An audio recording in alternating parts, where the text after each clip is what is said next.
Well, why can't we both just go then? Jeff asked, a last-ditch effort to at least get away from his parents. Marcy doesn't want both of you there.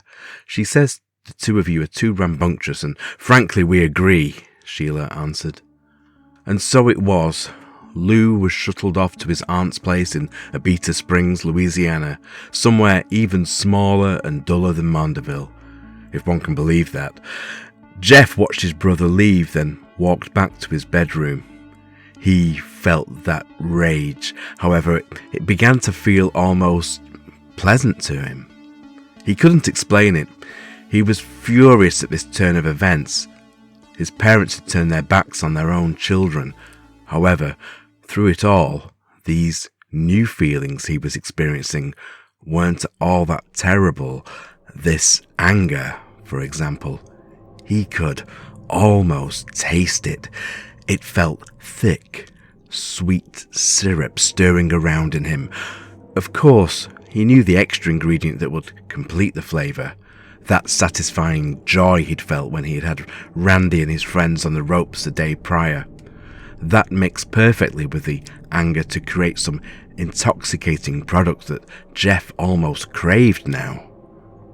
He fell asleep, lying on his bed, thinking about that syrup, that thick, viscous feeling that seemed to work its way into the very fabric of his soul.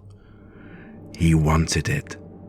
Yet he knew it was destructive and that nothing good would come from sampling it again. Several days passed and tensions were high between Jeff and his parents. Without Lou around, there was nothing for him to do except sit in his room and play video games. He went outside but didn't venture far from home. He knew if Randy and his goons showed up again, it would likely result in another fight. For a few days, that worked well, and Jeff believed he could get through this. However, his mother changed all of that on an early Saturday morning. Jeff was awoken suddenly by sharp sunlight striking his face. He heard his mother humming something that she rarely did. Even in his half-asleep state, he knew that humming was forced. She was doing it to wake him up, and figured that the added sunlight would get things there even faster. When she noticed Jeff's eyes cracking open, she sauntered over to his bed and began speaking in a tone that simply oozed false joviality. At first, Jeff had refused. Could his mother be serious? Did she really expect him to go over and make friends with Randy? He was still in bed when she stopped her incessant humming long enough to tell him to get up and get dressed. Once he learned why, he told her no way in hell. However, his mother was a shrewd manipulator, and she'd known exactly what would get the job done. She promised Jeff that if he did this for her, if he went over and made it work with Randy, that Lou could come home the next day. She'd sandbagged Jeff right into the corner with that one. He'd had no choice but to agree. A short time later, Jeff and his mother were pulling into Randy's driveway. Randy's mother answered the door. "Hi, you must be Jeff," she greeted. Jeff smiled wanly and confirmed that that was the fact, and that's who he was. "Hello, I'm Sheila Woods. Nice to finally meet you in person," Jeff's mother announced, barging past her son and extending a hand to Randy's mother. "Sheila, so pleased to meet you. I'm Bridget Hayden. Sorry to hear that our boys had a little mishap the other day. You know how it is with teenagers though, hormones going crazy and all. Randy never gets into fights, but he explained to me that Jeff and his brother are still new to the area and haven't quite learned how we do things in Mandeville yet. Isn't that right, Jeff?" Jeff couldn't resist a small jab. "Yeah, sorry about that, Miss Hayden. Me and Lou had no idea that it was okay for your son and his friends to mess with our bikes without asking. Bridget, he gets that mouth from his father, never knows when to shut up. How about you and I go in and have some coffee and you can tell me all the great gossip about Mandeville while our boys get to know each other the right way." "Oh, Randy's in his room, Jeff, upstairs, second door to your left. I'm sure you'll hear the sound of his video games or something. Bridget stated it with very little humour in her voice. "Thank you, ma'am," Jeff replied and entered the house. Jeff knocked on Randy's door and heard him answer with, "Come in." "Hey, so I guess you heard our parents want us to hang out, get us to, know each other," Jeff stated with little conviction. "Yeah, that's my mom, all right. She doesn't like drama. Honestly, I think she worries too much. I mean, I'm cool if you're cool." Jeff sat down on the floor next to Randy and struck up a conversation. "So, it turns out your dad is my dad's boss. He freaked out about the fight in the parking lot. He was worried that he'd get fired or something. Oh, my dad is like everyone's boss. I fucking hate it. I think half the kids at my school talk to me because their parents are somehow connected to my dad's firm." "Why do you hate it?" Jeff asked. Because it's fake.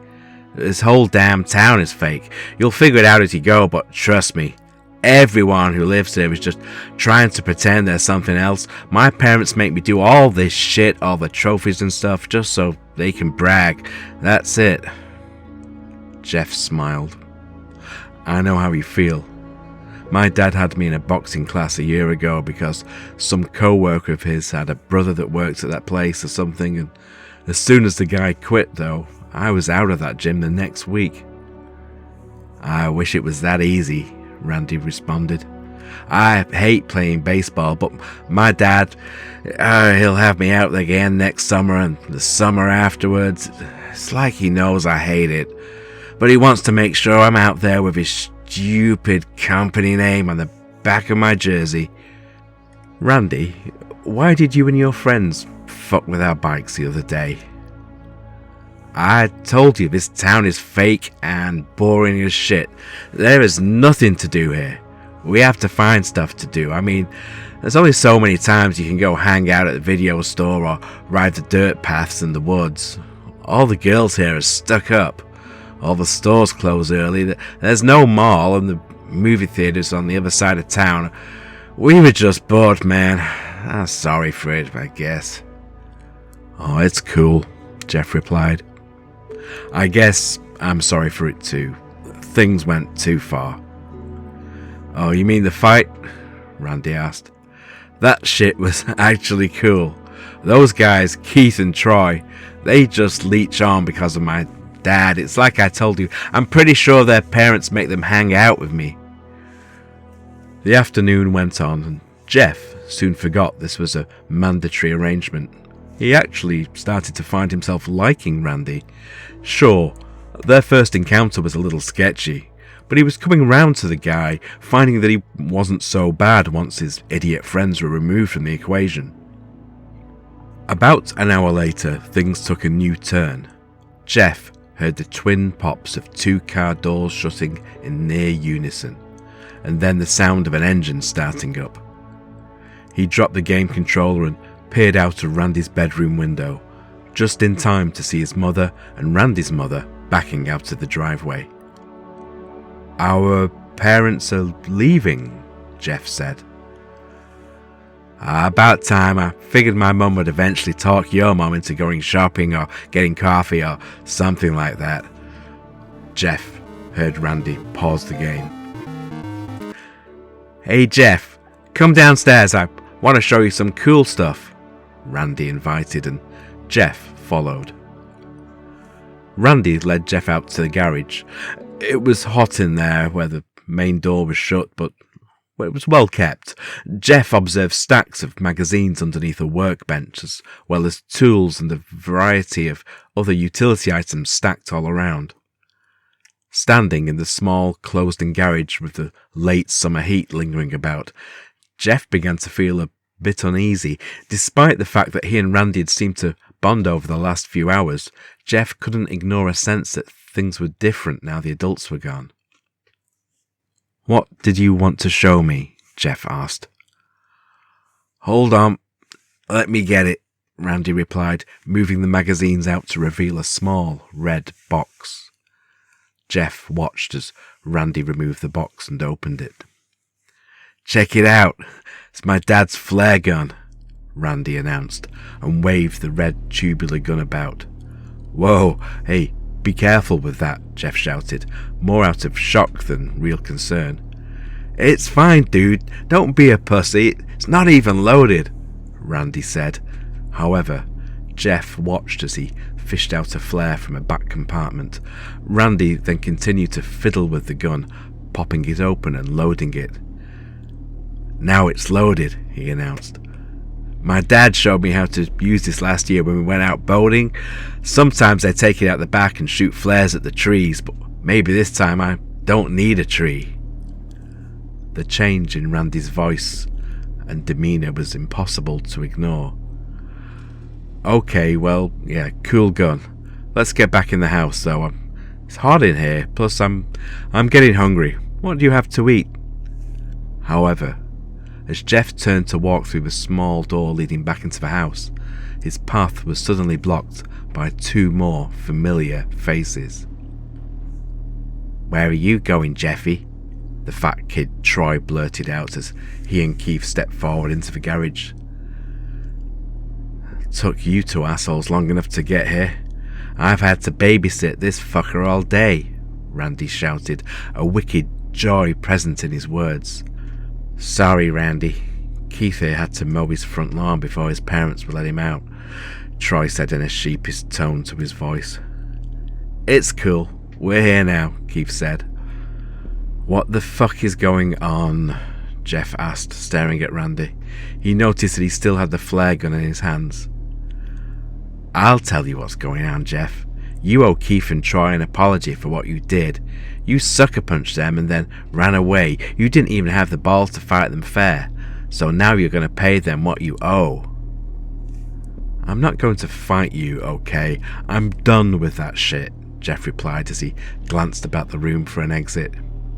"Oh, you're right about that. You're not going to fight. You're going to stand there and let my boys get their licks in. Then I get mine. And when that's done, you get the fuck out of my house.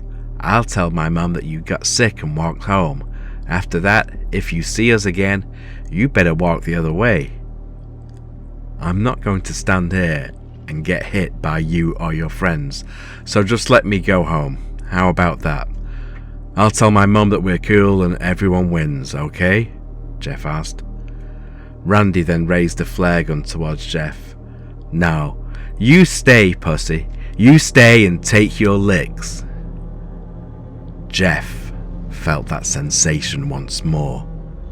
That sick, rich, dark matter that swirled about inside of him. He could taste it now, and it was heaven.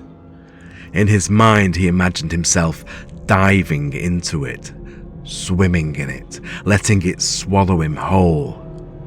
He looked around and the sensation only grew. He saw Randy standing there, holding the flare gun. It was limp in his hands though, and the hammer had not been cocked back. Jeff knew that Randy had no intention of firing it.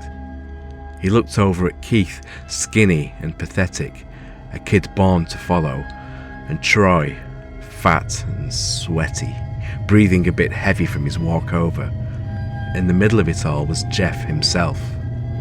He felt that pleasure begin to mix with the rage, forming the perfect product. He tried to avoid sampling it.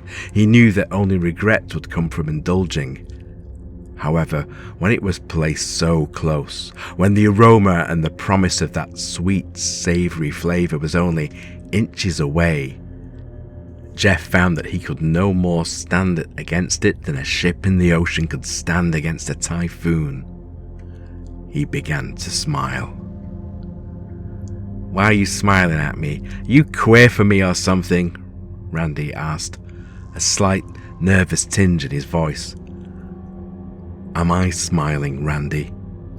I guess it's because I'm just having so much fun," Jeff announced, and suddenly lunged towards the unprepared kid holding the flare gun. Jeff struck Randy once in the nose. Randy's arms dropped, yet he kept hold of the gun.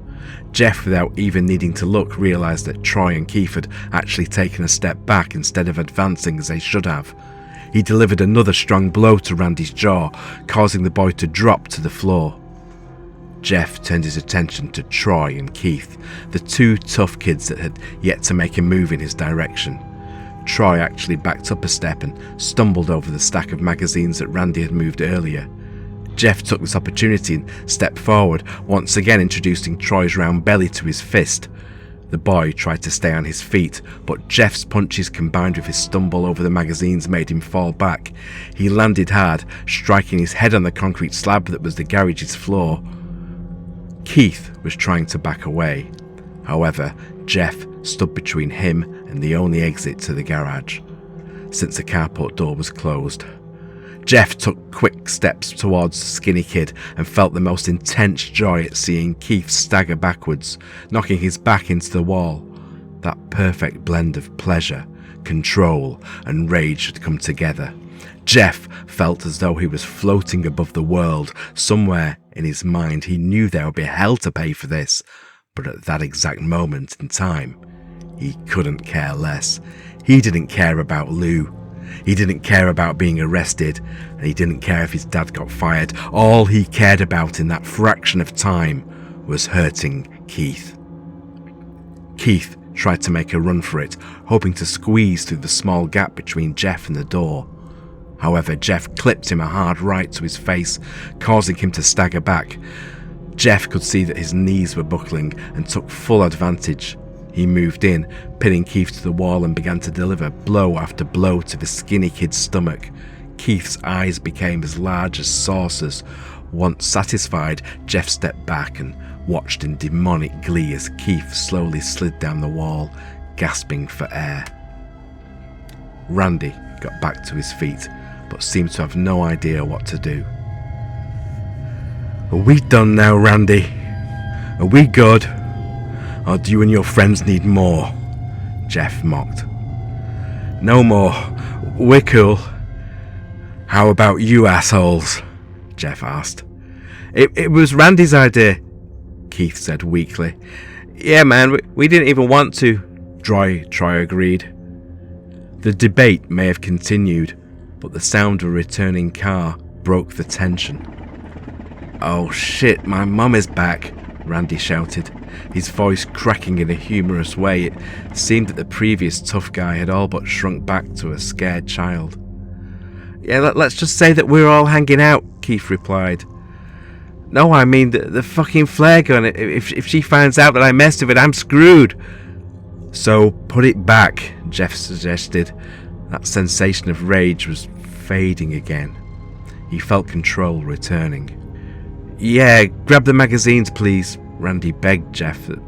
Jeff found that he rather liked that tone, that begging, that whipped dog mentality. Jeff was paying no attention to Randy. He was down on the floor, calmly gathering the magazines. He didn't really care if Randy got punished. However, if his mother returned and found trouble, he feared that Lou may not be able to return home as promised. Everything else happened in a flash, both literally and figuratively. Randy, now in a panic over the trouble he'd been in if he was caught playing with the flare gun, had begun to sweat. As his hands frantically clawed over the gun, his thumb pushed the hammer back unintentionally. He didn't even notice that it was now cocked. He'd been turning it over in his hands, trying to quickly disarm it. He heard the sound of keys in the front door and knew that he only had seconds now to hide it. Everything happened in slow motion. The gun slipped from Randy's sweaty hands as he attempted to rotate it once more. He saw it fall to the floor, seeming to float to the ground. Jeff, busy stacking the magazines, had only enough time to register Randy's shocked gasp. He turned to look in the boy's direction, just in time to see the bright red flare gun hit the floor. The gun discharged, launching a speeding ball of fire directly at Jeff, who felt a hot flash of heat and pain tear across the left side of his face. After the initial registry of agony, there was no more thinking. Jeff began to scream, clutching the left side of his face and rolling around on the floor. For a while he forgot everything as he was plunged into the dark, rich syrup once more, the rage almost serving to dull the pain.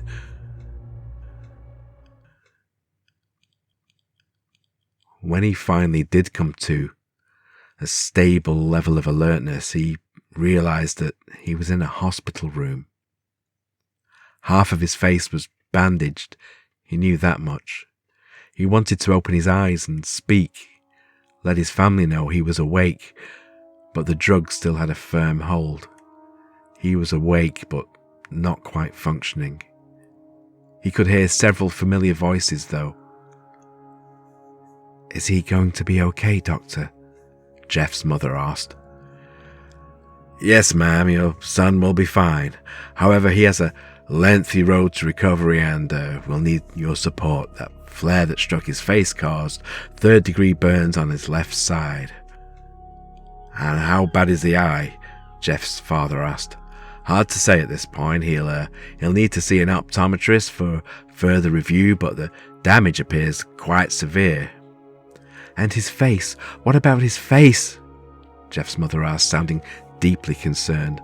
"Well, we were able to clean out and treat the injury in time, so there's no concern for infection or anything of that matter. We'll want him on antibiotics for a while, and he'll need to have the wound cleaned and dressed on a regular basis, but all in all, your son got very lucky. The damage could have been more severe."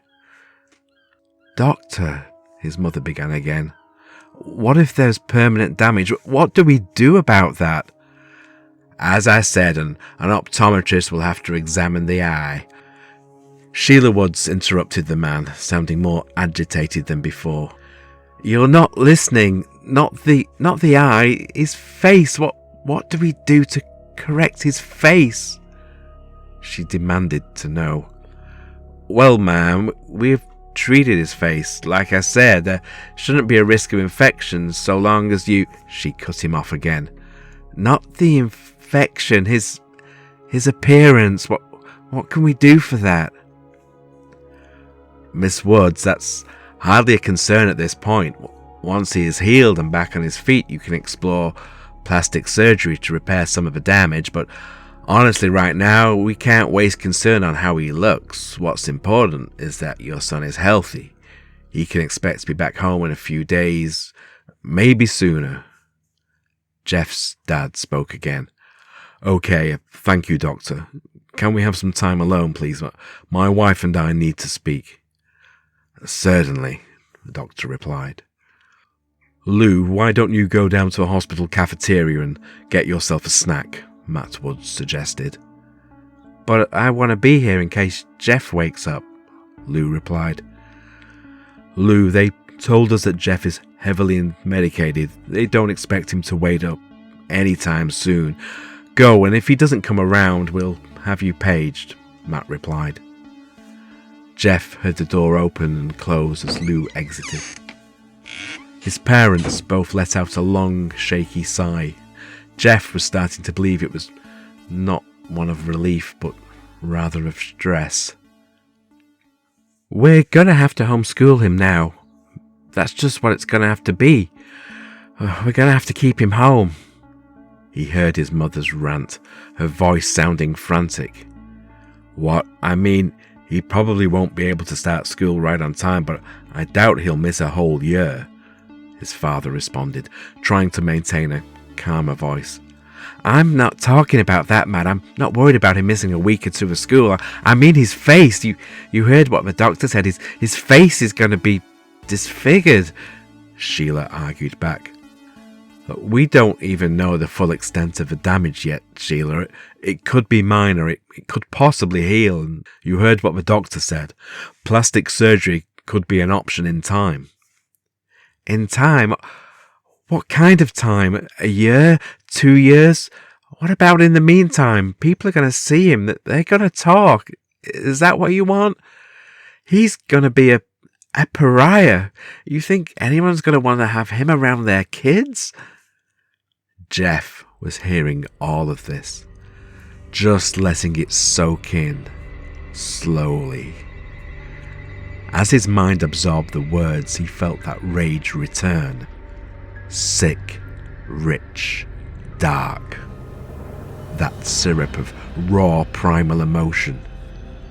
He wanted to scream at his mother, to tell her to shut up, that he was the only one lying here with his face half burned, blind in one eye, all thanks to her forcing him to go over to Randy's house. He wanted to ask her why she left, why she went off to go shopping or have her nails done or whatever it was that she did. He wanted to know why she'd leave him alone with the kid who'd just days before tried to jump him and his brother. He wanted to know how she could care more about his appearance than the fact that he was lying in the hospital. However, there was still so much more that he wanted to know as well. He wanted to know how much more his mother hated him, how much she saw him as a pariah now. He wanted to continue to swim in that thick pool of dark hatred that was starting to form the rage and anger. That was a new one. Before, it was anger. Then it was anger mixed with pleasure. Now it was anger mixed with hate.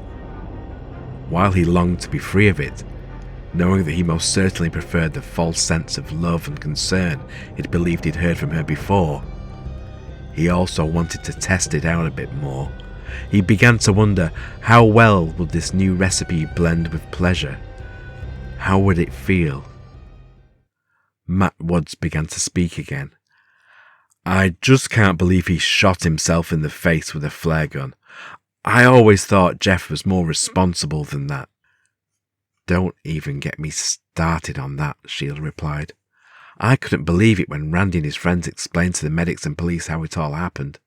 He was just trying to show Jeff around the house and show him his collection of magazines his dad kept in the garage. You know, boys, he was probably hoping a couple of Playboys would be there or something. Then he said Jeff found the box containing the flare gun and wouldn't stop playing around with it. You should have heard those other boys, Matt. They told me they practically begged Jeff to put it down before he got hurt. But he just had to show off. I just don't know where we went wrong, Matt. I thought us moving out here to a nice, quiet neighbourhood would make everyone happy. Jeff, though, he just wants to fight us on everything. While all that came together in Jeff's mind, he continued to swim in a black ichor of hatred and rage. The morphine drip added a nice touch of euphoria. Jeff could almost see himself plunging into the syrupy waters of hatred and emerging changed. Each drip brought him so much twisted pleasure. That was when he finally understood. He could sample that pleasure now, not because he was enjoying what was happening, but because he knew he could enjoy what was to come.